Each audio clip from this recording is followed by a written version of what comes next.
If your business isn't working the way you expected, it's not because you're bad at business. It's because no one ever taught you how it actually works. We were trained to master algorithms in medicine, but when it comes to revenue, teams, and growth, we were never taught anything. We weren't even told to figure it out. We just assumed somehow we'd know, like it would magically make sense, but it doesn't. The era of the seven figure physician CEO is here, and it's not about working harder. It's about learning entrepreneurship as a system. The same way you mastered ACLS and PALS, you can master the algorithm of building a profitable, scalable business. That's why I recorded the seven figure physician CEO audiobook. Whether you're building a medical or non medical business, and whether your goal is your first million, first 2 million, first 5 million, first 10 million, this is where the journey starts. There's no Calvary coming to save us. We are the Calvary. So go get your audiobook now, www.entremd.com/seven-figure book, and let's rewrite the narrative for physicians starting today. You might say, well, I'm not Lenovo. I don't have Lenovo's budget, but it is a way of thinking. You're constantly thinking, how can I do this faster, cheaper, better? Once you start thinking that way, then you can become like them. Hi, docs. Welcome to the EntreMD podcast, where it's all about helping amazing physicians just like you embrace entrepreneurship so you can have the freedom to live life and practice medicine on your terms. I'm your host, Dr. Una.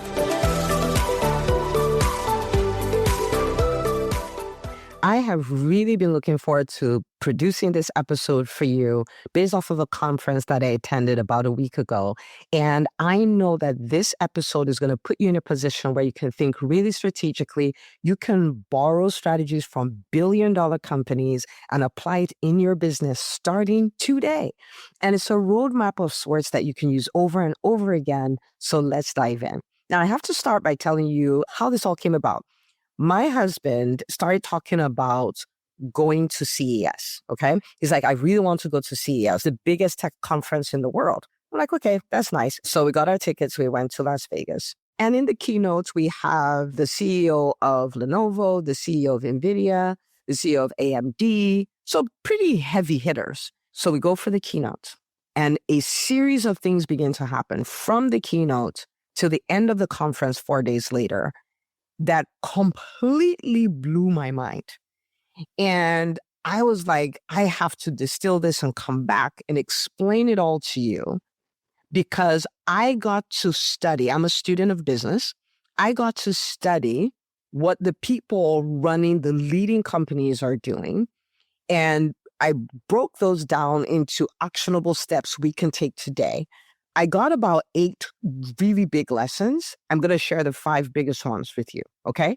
So again, this is a beautiful one to have, like if you're not walking the dog or driving, you definitely want to pull out a notebook, take some notes, think about this, answer the questions I'm going to ask, because this is not an episode that's just an episode to listen to and it's cool. This is an episode that can change your business, okay? So let's talk about these 5 takeaways. The first takeaway is that relentless fast innovation is required, okay? Relentless fast innovation is required. So when we went for the keynote was hosted by Lenovo. Lenovo is not a company I've ever taken really seriously. I'm like a Apple person, right? So I don't look at them for computers. I don't look at them for phones. I don't look at them for anything. And I'm watching this keynote, okay? And this keynote lasts about 90 minutes. And, it's a panel. It's not just one person talking. And in the 90 minutes, they announced upwards of 10 new releases, new products, new features of products, new versions of products, 10 of them in one keynote. So they talked about Lenovo Kira, which is like their personal AI assistant. They talk about the new things they're doing with Motorola, the phone. They talked about the different things we're doing with their computers. They talked about their wearables. They talked about their glasses. But they had 10 different new releases. And it made me think, I was like, wait a minute, these guys are serious. So I pull out ChatGPT. I'm like, okay, when did they have their last set of new releases? I'm thinking, they did that at CES the year before. No, they were at the World Innovation Conference event, whatever that was, in September. So we're talking 5 months, barely 5 months ago. And they announced what they announced there. And here they are with more things. And so the thing I walked away with is, it doesn't matter how good your stuff is. It doesn't matter what kind of leadership you have in the marketplace.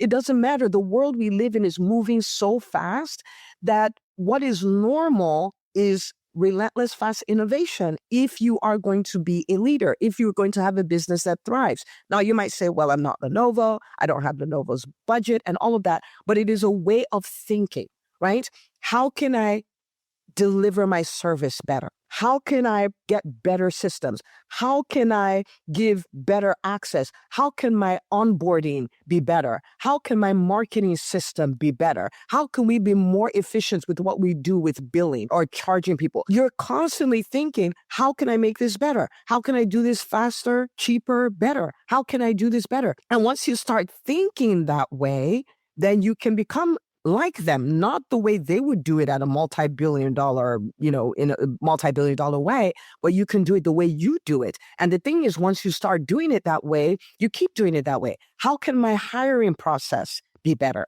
right? And all of these things. So for me, I started looking at my company and I asked myself this question: where can I innovate in my business? And that's the question I want you to ask today. Where can I innovate in my business starting today? It could be client communications. It could be the way you manage leads in your business. It could be the way you run your calls as a coach. It could be the way you run your meetings as a private practice owner with your team, including your practice manager. Like, how can I be more innovative? How can I innovate? How can I make this better? Okay. Powerful question. It's a question worth asking every single day. Okay.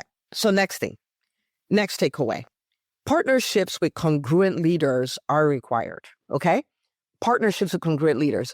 So I was blown away by the fact that they had 10 releases. Right on the back of those 10 new releases, we had 10 partnerships. So the CEO is called YY. I can't say his full name, but everybody calls him YY. So YY comes up and he's like, oh yeah, we have this new release and and we have this new partnership with. And he'll call on the CEO of NVIDIA. And then they start having this conversation about, what they partnered on to create. And they say, oh, and we have another partnership with Qualcomm. And Qualcomm CEO comes on and they talk about this new thing they did. Oh, we have another partnership with AMD. And he went on and on and on. I counted at least 8. I think there were more, but I counted at least 8. And that is with Lenovo itself. They acquired Motorola and there were partnerships there, but I'm not even including those. 8 partnerships that he talked about. And then it reminded me of this concept that one is too small a number for greatness. And if you're thinking about a business that's going to help a lot of people, create time freedom for you, create financial freedom for you, and it's your legacy play, because my businesses are my legacy play, right? It's your legacy play, then you're going to want to think about partnership. Now, I want to be very careful. What I mean by partnership is not just, a lot of times what people think is, oh, we're going to split the company 50-50 and we're going to do all of this stuff. I'm not even talking equity. I am talking creating win-win situations. Like, how can I partner with somebody in such a way that they're bringing a lot of value to my company and I'm bringing a lot of value to their company, right? Or we create this way of serving people and this is like a separate vertical, if you will, and we're both benefiting from that vertical because each party is lending their own expertise, right? And they didn't just partner with anybody. When I looked at it, what I saw is that they partnered with the people who are leaders in their own rights, who are, top of their game in their own right in what they do, right? So NVIDIA, leader in what they do. AMD, leader in what they do, right? Like, just think about it that way. Intel, leader in what they do. Microsoft, these are all people they partnered with, right? The Microsoft Copilot, Intel Core for their processors, all of those things. And so they found the leaders in this space and they collaborated with them. I started asking myself is, what if leaders hung out with leaders? What if as a leader, as a person running this business, and you're playing to the top of your game and all of that, you were surrounded by other people who do congruent things, but they're top in their own right? Okay, so this is a question I asked myself.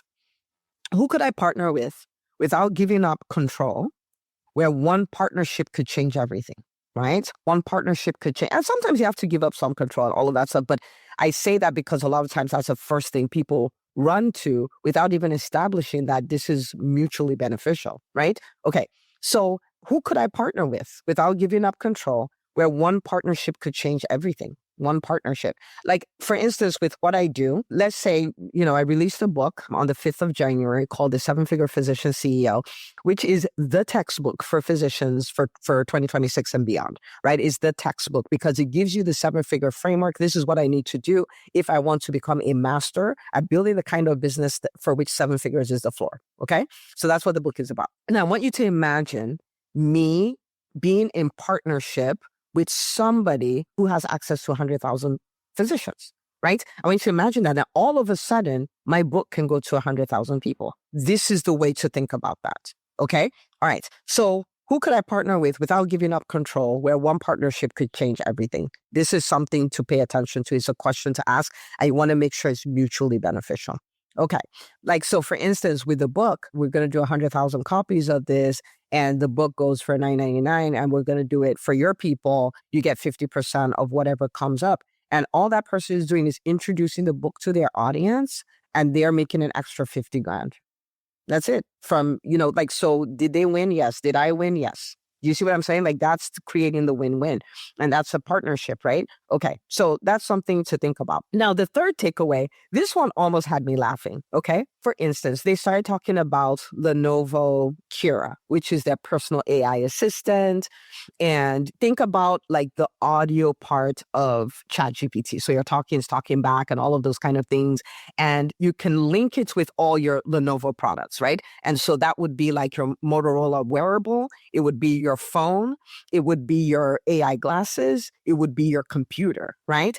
And it can sync all of this information together. So the person who was doing the demo, and this could have been recorded, but so the person doing the demo is like, make me a LinkedIn post based on the keynotes from CES and all of that stuff. And the AI assistant, because she attended it, right? The AI assistant was able to create that. And it's like, you can post it to my LinkedIn. Oh, I need to go for a dinner thing with my family. Find me a place. Let's make a reservation. All of that stuff. So it was so cool. But they talked about Kira like, oh, it will sync across all your things. And the more you use it, the more they learn who you are and what your preferences are. They can take all your notes for all your entire day, and they can schedule posts for you. They can respond to emails. They can respond to texts. They can do all of this stuff, and went on and on and on. Now, I am not a Lenovo person. I'm an Apple person. Okay. So I have my MacBook, I have my iPhone, I have my iPad, and all of these things. They were so good at what they were talking about that I started wondering. I was like, should I get a Lenovo laptop? Should I get the wearable? Should I get the glasses? Should I link all of this so I can have my personal assistant, all of this stuff? If you heard them talking, you would have thought they invented AI. You would have thought they invented this whole concept of a personal assistant. And I had to tell myself, this has been around. This is technology that has been around. This is stuff that has been around. But the way they positioned it, it's like, if you want to have this, we are the people to talk to. So it gave me the third takeaway, which is packaging and positioning matter more than you think. People will believe you are who you say you are. And I'm not saying they were manipulative. I'm not saying they were presenting information that was not true, but their storytelling and their demonstration, all this stuff was so good, right? That was almost like they invented AI. They invented the personal AI assistant. Like, nobody has ever seen this technology before, right? And so your business is going to get positioned one way or the other. It's going to get packaged one way or the other. There's going to be a perception of it one way or the other. You can either decide on the perception, or you can let it happen by default. And I want to invite you to not let it happen. Like, they didn't let it happen by default. They decided, this is our product. This is the way we want it to be positioned. And they communicated it that way, right? So your positioning can be a default positioning, or it can be an intentional curated positioning. I invite you to choose the latter. Okay. So we got to position this. Now, you may say, well, I can't have a keynote in the sphere. I'm going to talk about the sphere in a second. I can't have a keynote in the sphere. I can't, do that. But this is the thing. One of the simplest ways to do this is storytelling. So every time you share a win that is happening in your business, that is positioning for your clients. Every time you share the results they're creating or you're creating, that's positioning. Anytime you share where you're going, that's what they did. Some of the products, they were available. Some of the products were going to be available, right? And they're like, okay, this, you get it by, spring of whenever, all of that stuff. Now, you can share like the journey, what we're building, where we're going.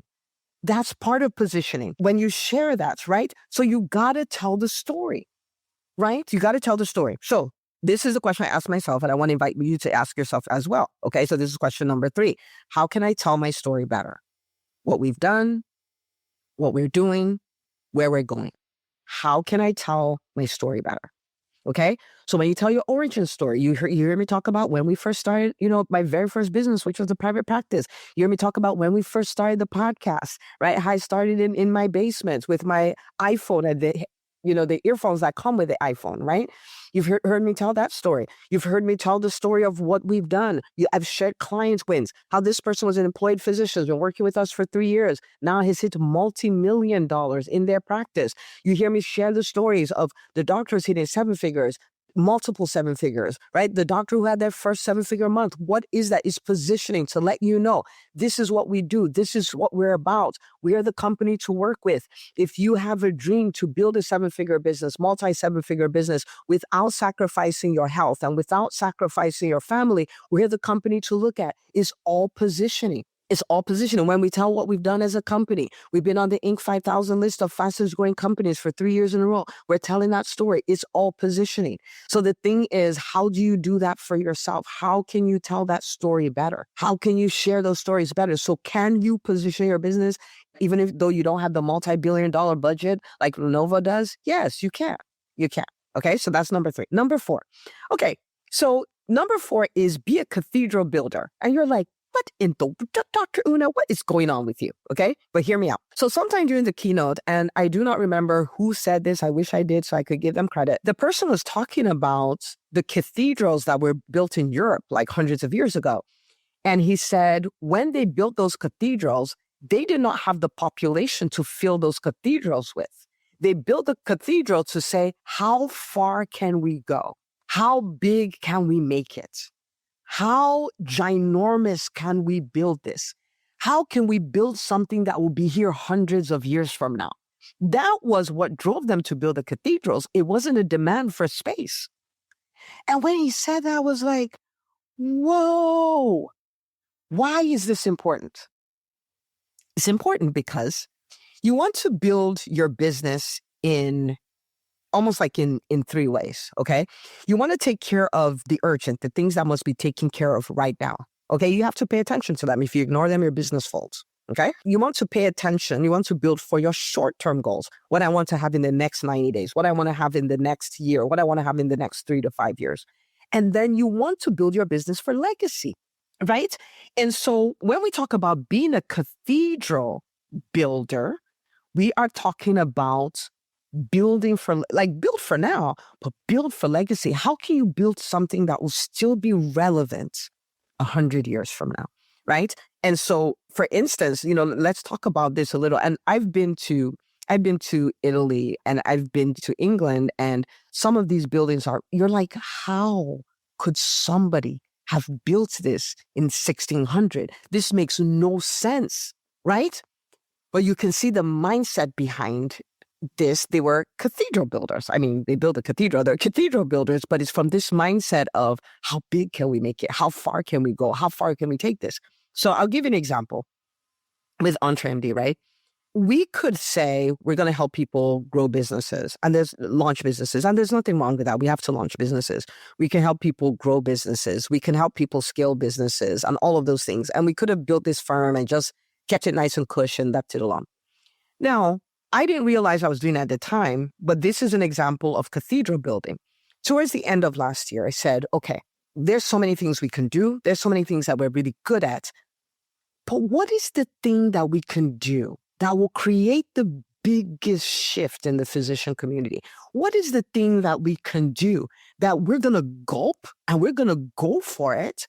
And we're going to do what we must do. We'll be as innovative, as creative, as persistent, and as strategic as we need to be to pull it off. What can that thing be? And I remember in that moment thinking, I was like, what if you decided to help 1,000 doctors hit their first or next 7 figures in revenue? What if you did this such that in a time where private practice is just shutting down, people who own coaching businesses, they're like, you replace your physician salary as a coach and all that. what if you made 7 figures the new floor? Because what that will do, the ripple effect of it, if you teach physicians how to make 7 figures the new floor without sacrificing their family or without sacrificing their health, what you will end up is thousands and thousands of empowered physicians. And when you have empowered physicians who understand how to build businesses, who understand how to build business systems, who are financially empowered, then all of a sudden the golden handcuffs go away. And all of a sudden we can take our positions as the leaders that we're supposed to be, that we're called to be, that we're positioned to be, and we will turn the healthcare space right side up, because who else is going to do it? We're the ones called to do this, right? And so I remember sitting with that for weeks and weeks and weeks, because I could not immediately say yes to it, because it's a Herculean task. Now, have we done it? Yes. But are we going to need to do different things at a different scale to pull it off? Yes. Yes. Like saying yes to that meant that I was going to spend time in December, which I ended up doing the 22nd, 23rd, and 24th of December, recording the framework, because now I have to have a body of work where I'm like, guys, this is the body of work. We can do this. Read this, listen to this book, and start implementing it. And of course, if you need support with it, we'll help you with it, but start implementing it. Because once you see it, you cannot see it. There's so many people who've read the book and they give me feedback, and I'm like, okay, what is the biggest aha you got from the book?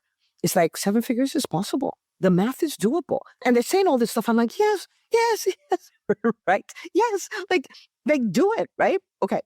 And so for me, that's my cathedral, because it's like, how big can I take it? I know if I do this, okay, we end up with so many doctors thriving as entrepreneurs, which is good for everybody. Like, think about it. If we have all these private practices thriving, these are patients that get care. These are patients that get great care. These are patients who get doctors who stay in business because they're doing it in a way that honors not just their business, but their lives and all of these things, right? So the businesses are thriving. Doctors are empowered. Doctors decide, because entrepreneurs, what we do is we solve problems. And once you get good at solving problems, you look for higher level problems to solve, case in point, right? And so now we start taking on segments of the healthcare space. Like, what if we could fix this? Let's fix this. Let's fix this. Let's fix access to this.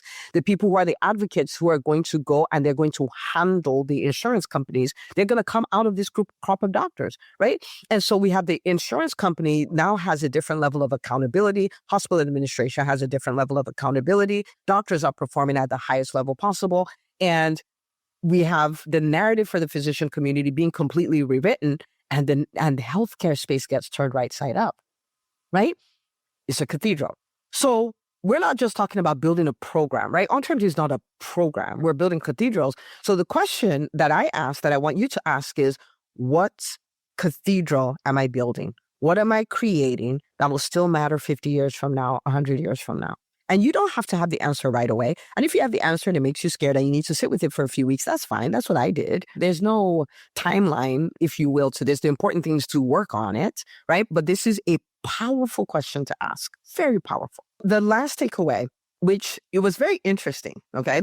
Now, I wish my husband was here to tell you all the details of this, because he's more of the tech person than I am, but I'll give you an example, okay? So while we were there, we walked into the space that Amazon had, right? So we walked into the space, and the very first thing I saw was I don't even remember, it's something link, right? And I saw it, I was like, what is this? And it was like an internet provider, the same way Starlink is, right? The one that Elon Musk did. And my husband said, wow, there is no monopoly. And this is number 5. There's no monopoly. So he may have created Starlink, and it's like, we're the ones and all of those things. But here comes Amazon. And they're also doing that. There are people who are known for creating, like the TVs not the screensaver. See how untech I am? That's how non-tech savvy I am. Where, like the display, after you walk away for a while, after it's idling for a while, is literally artwork, like beautiful artwork. And so there's a company who had monopoly over that. But when we got there were 3 or 4 companies that were doing that, and on and on and on. And so this is the thing. Tesla, they have electronic vehicles, which is fantastic, but there are so many different ones, Okay. So even the biggest players don't have monopoly. So which makes it pride, like an extreme level of very bad pride, for us to think that we have monopoly. We don't have monopoly. So this is the deal. We don't get to coast. We don't get to rest on what we did yesterday. Now, that doesn't mean we're hustling, we're bent out of shape and all of that. But what it means is we don't stop innovating. We don't stop looking for better ways to do things. We don't think small, we think big. And so we're thinking, things that can last longer and all of that. Like, is the price of leadership. The price of leadership in a category is vigilance, is innovation, is relevance, is staying relevant.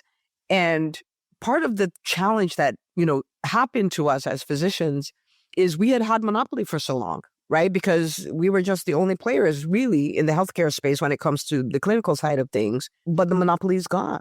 And we have to respond to that. There's no monopoly. Okay. So if a $1 trillion company cannot have monopoly, then we shouldn't think that we would either. Okay. So the question to ask is, if a significant competitor showed up tomorrow, would my business still win? Would my business still win? Okay. And that's a question to sit with. Like, how would I respond then? Let's say I responded and I stayed ahead. How would I respond then? We want to be we want to be showing up that way now, even though nothing has happened. Monopoly, nobody has monopoly. And not with the way the world is changing right now. Okay? Not the way the world is changing right now. So this experience at CES, and CES is Consumer Electronics Show, okay? So CES 2026 was a very powerful experience. Shout out to the people who did it. And I will say this as a bonus takeaway. There are so many people. I don't know that I've seen that many people at one event, okay? There are so many people there. And I'm like, what in the world? So again, I pulled out chat. I said, how many people were here for CES last year? It said 142,000 people. That's a lot of people, right? Okay. And then I said from how many companies, but chat can hallucinate sometimes. So initially it said 58, then it said 150. So who knows? Okay. I will look for the data, but it's a lot of companies. Okay, there are a lot of people from South Korea, China, Japan, France. There's so many people like from all over the world. And so I started asking myself, I was like, how does somebody build an event that attracts 142,000 people? And you can't just go off of their website and buy the ticket. Like, you have to apply. You have to apply with a company email address, that shows that you're part of this company. I think they even needed a letterhead from your company, like all kinds of stuff. So there are all kinds of roadblocks to not get you attend, and tickets are not cheap. And still 142,000 people. And so I started looking into the history of it. I said, okay, when did they first host this conference? 1967. And I thought about it. I'm like, 1967 to 2026. That is unbelievably insane. It's an extraordinary amount of consistency and innovation. The first one they had, there were 14,000 people in attendance. And they had 14,000 people because it was a spin-off of another event, okay? So 14,000 people to 142,000 people. How do they do that? And funny enough, their first keynote was also Lenovo. So they had this event. They started doing it over and over again, getting better and better at it, innovating with it, stretching it, making it cathedral-esque. And here we are. So I say that to say there is power in consistency. There is power in longevity. There is power in staying in a lane and doing something over and over again. And instead of getting bored and finding a million new things, you're innovating within the thing.